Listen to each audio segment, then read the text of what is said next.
Halo semuanya, pada kesempatan kali ini saya dan rekan saya akan membahas mengenai makalah yang telah kami buat. Nah, makalah ini berjudul Analisis Kompleksitas Waktu pada Permasalahan Pewarnaan Graf menggunakan Algoritma Branch and Bound. Nah, izinkan kami memperkenalkan diri terlebih dahulu.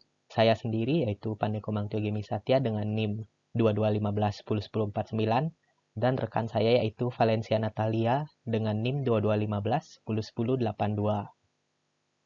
Nah, yang pertama ada pendahuluan pada makalah kami. Nah, teori graf merupakan sebuah struktur yang dimana berisikan objek-objek dan hubungan antar objek-objek tersebut. Nah, teori graf ini dapat diimplementasikan dalam berbagai bidang, seperti pemetaan wilayah peta, kemudian jaringan komputer, dan lain sebagainya. Nah, namun, teori graf ini memiliki beberapa tantangan. Nah, salah satunya adalah masalah pewarnaan pada graf. Nah, masalah pewarnaan pada graf ini dapat diselesaikan dengan berbagai cara. Salah satunya yaitu adalah algoritma branch and bound. Nah, algoritma branch and bound menyelesaikan permasalahan pewarnaan graf dengan membagi graf menjadi subgraf dan memastikan dua simpul berdekatan tidak memiliki warna yang sama. Nah, kemudian selanjutnya adalah metode yang kami lakukan pada masalah ini. Yang pertama adalah analisis matematis dan teoritis terhadap algoritma branch and bound.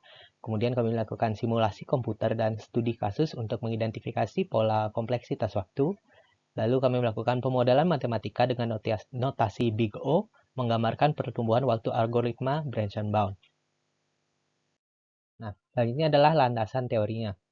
Nah, yang pertama adalah teori graf. Nah, graf merupakan sekumpulan titik atau yang bisa dikatakan juga simpul yang mungkin terhubung dengan garis. Nah, graf sendiri terbagi menjadi beberapa jenis, yaitu graf berbobot, graf tidak berbobot, graf berarah, dan graf tidak berarah. Selanjutnya adalah teori mengenai pewarnaan graf.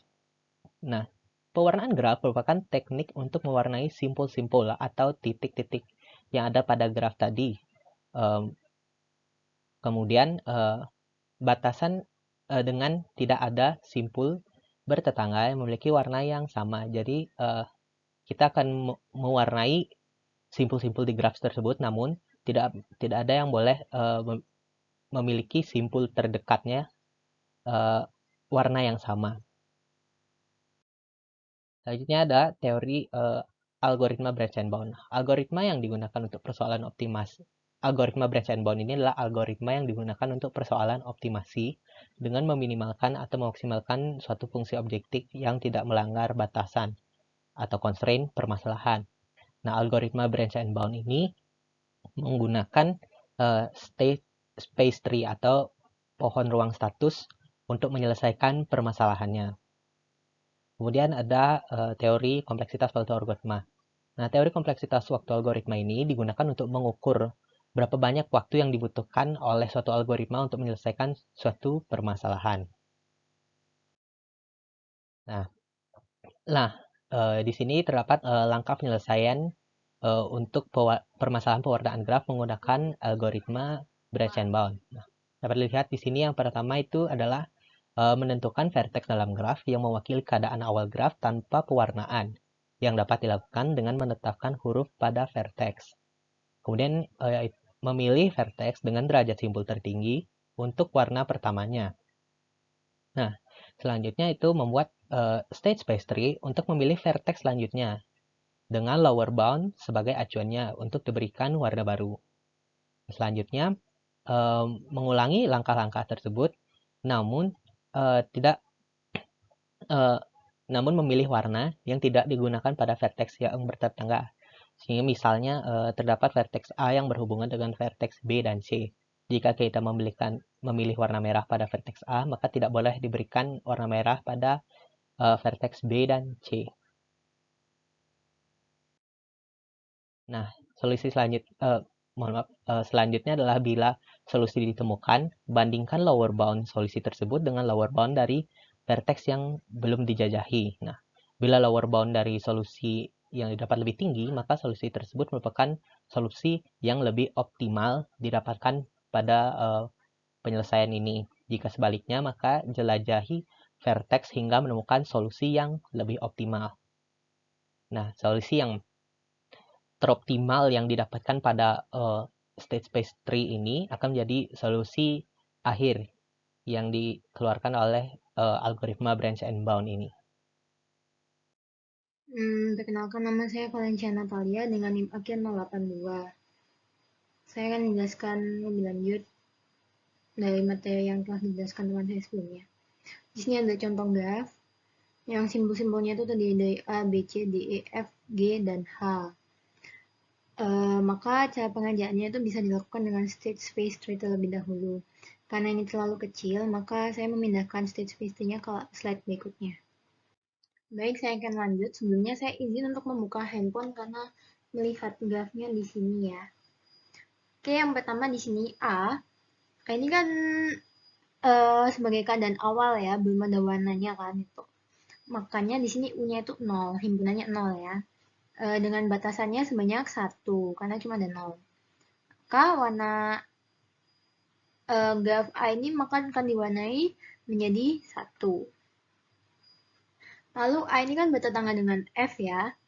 Di sini, karena A-nya itu sudah mengambil 1, walaupun F-nya itu memiliki himpunan 1 dan 2, dengan batasannya tetap 2, tetapi warnanya itu harus mengambil 2, karena 1 sudah digunakan oleh A. Karena syarat pewarnaan graf, tetangga itu tidak boleh memiliki warna yang sama. Lalu selanjutnya B. A ini kan bertetangga dengan B ya. A bertetangga dengan B. Karena tadi sudah ada F sebelumnya, maka di sini ada 3 himpunan, yaitu 1, 2, dan 3. Tapi kan karena satunya itu sudah diambil A, karena dia bertetangga dengan A ya. Makanya tersisa 2 dan 3, sehingga batasannya sebanyak 2. Dengan pewarnaan yang diambil yaitu 2, warna 2 ya.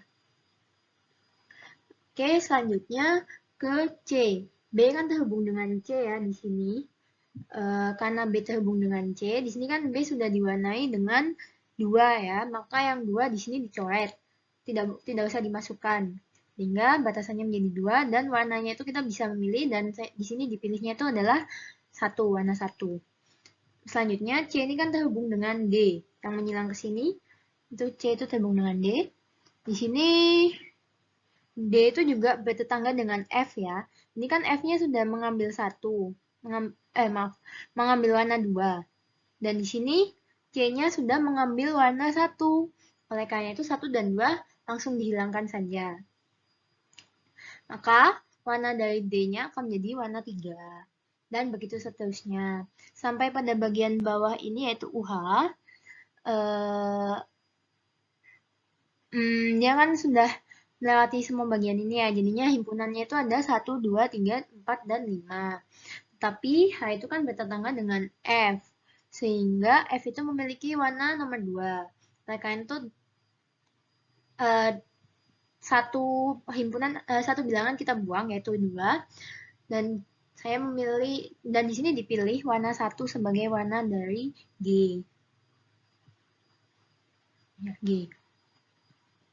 Oh maaf, ini H ya, harusnya ya, ini warna H. H ini warna 1. Sehingga didapatkan solusi pertama itu K sama dengan 4. Tapi kan kita belum menjelajahi vertex yang lain ya. Maka dari itu ini disimpan dulu dan kita bandingkan dengan solusi yang lain. Kita kembali lagi ke sini. Di sini kan B bertetangga dengan C. B bertetangga dengan C karena B itu sudah mengambil nomor 2, mengambil warna nomor 2, dan C ini kan bertetangga dengan D. D ini sendiri mengambil nomor,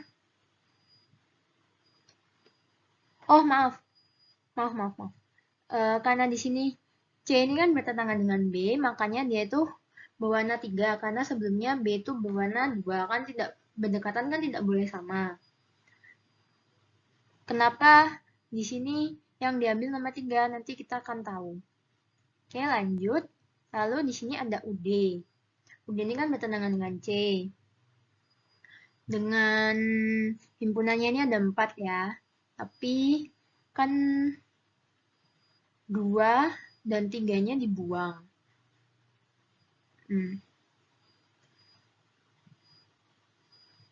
Oleh karena itu warna D ini menjadi warna 1. Singkatnya bagaimana ini kenapa partial solution? Karena di sini pada bagian E ini sudah sampai 4 himpunan. Kalau nyampe di sini dia akan melebihi dari jumlah K ya. Makanya ini jadi partial solution, jadi tidak usah dilanjutkan lagi. Lalu kita balik ke sebelah sini.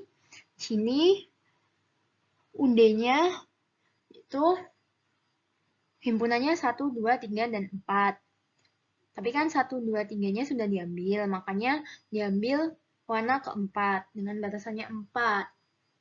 Tapi ya ini tidak usah dilanjutkan lagi karena ini bakal menghasilkan solusi parsial. Karena di sini aja sudah 4 ya, apalagi ke bawah. Oke, lanjut. Di sini ada UB yang bertetangga dengan A. Yang punya himpunan 3. 1, 2-nya dihilangkan. Kenapa? Karena sudah diambil A sama F duluan. Tersisa 3. Oke. Ya, kurang lebihnya caranya seperti itu. Berlanjut terus sampai ke bawah. Di sini adalah UH. Di mana UH ini himpunannya 4, tapi dia memiliki lower bound itu sebanyak 3. Dan pewarnaannya itu adalah angka 1. Dimana di sini karena lower bound-nya itu 3, maka K-nya itu kan sama dengan 3. Dan di sini itu akan dibandingkan solusi 1 dan solusi 2-nya. Karena solusi 2-nya lebih rendah angkanya, maka yang diambil solusi kedua. Oke, lanjut. Di sini ada tabelnya, ini kurang lebihnya sama, hanya dibentuk agensi matriks saja untuk memudahkan dalam coding. Di sini kami menggunakan Python. Kodenya kurang lebih seperti ini. Nah, ini agensi matriknya digunakan di sebelah sini ya. Karena kan kita tidak bisa menggambarkan kita kan tidak bisa membuat agensi matriks bertabel gitu di dalam sebuah pemrograman. Oleh karena itu hanya akan ditunjukkan dengan cara seperti ini. Hasilnya adalah seperti ini. Kita bisa cek. Nah, ini hasilnya. 1, 2, 2, 1, 3, 2, 3, 1. Di sini nggak ada yang bertetangga ya, jadi hasilnya dapat dinyatakan sebagai benar. Dengan K-nya itu maksimal 3. Jadi state space tree-nya itu benar ya. Nah, dari situ kita dapat menemukan pseudocode-nya. Pseudocode-nya ini memiliki beberapa fungsi. Yang pertama di sini ada fungsi isSafe. Ini digunakan untuk memeriksa pewarnaan pada vertex. Vertex itu menggunakan warna tertentu. Vertex yang menggunakan warna tertentu itu tidak memiliki warna yang sama dengan tetangganya. Kemudian di sini ada calculate lower bound di sini. Ini untuk menghitung lower bound-nya pada tiap vertex dalam state space tree. Kemudian ada graph coloring di sini fungsinya. Itu untuk memberikan warna pada graf dengan mencoba tiap warna dari 1 sampai K. K itu jumlah maksimal warna yang dapat digunakan dalam pewarnaan graf ya. Lalu, dan yang terakhir adalah soft graph coloring. Di sini soft graph coloring ini digunakan untuk memulai proses pewarnaan graf dengan inisialisasi warna dan memanggil fungsi rekursif pada fungsi graph coloring.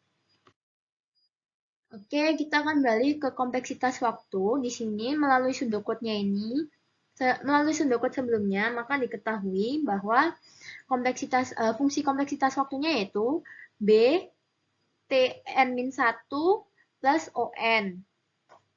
Dari fungsi ini kita bisa substitusi ke sini. Ini kita tuliskan ulang di sini B Tn-1 plus On. Lalu karena ini B Tn-1 plus On ini kan ada Tn-nya ya. Tn kan mengandung ini. Jadi kita masukkan lagi di sini, jadinya menjadi seperti B kali Tn-2 di plus On-1 plus On. Dilanjutkan terus-menerus sampai akhirnya menghasilkan B pangkat N dikali T0 di plus, maaf saya lanjutkan ya. Di sini jadinya jumlahnya hasilnya adalah B pangkat N dikali T0 ditambah jumlah dari B pangkat I kali ON min I untuk setiap nilai I mulai dari 0 sampai dengan N-1.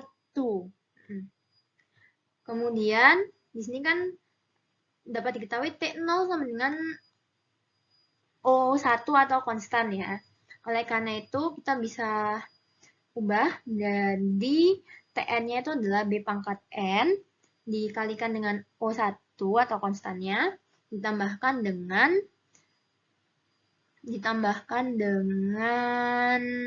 jumlah dari nilai yang dihasilkan B pangkat I kali ON min I untuk setiap nilai I mulai dari 0 sampai dengan N-1 di sini. Maka hasilnya yaitu O B pangkat N ditambahkan dengan O dikalikan dengan jumlah dari B pangkat I kali N-1 untuk setiap I dari 0 sampai dengan N-1. Sehingga di sini notasi jika dituliskan dalam notasi Big O di sini ya, maka hasilnya adalah ON dikalikan dengan B pangkat N. Maka ditemukan kompleksitas waktunya yaitu Tn sama dengan OB pangkat N atau eksponensial. Maka kesimpulannya, algoritma Benson-Bound dapat digunakan untuk masalah pewarnaan graf dengan membagi graf menjadi subgraph dan diwarnai secara rekursif. Kompleksitas waktu algoritma BNB ini tergantung pada jumlah simpul, derajat graf, serta batas atas dan batas bawah pada graf. Meskipun kompleksitas waktunya ini eksponensial, algoritma BNB ini masih dapat dimanfaatkan untuk persoalan optimisasi, terutama dengan graf yang ukurannya itu kecil.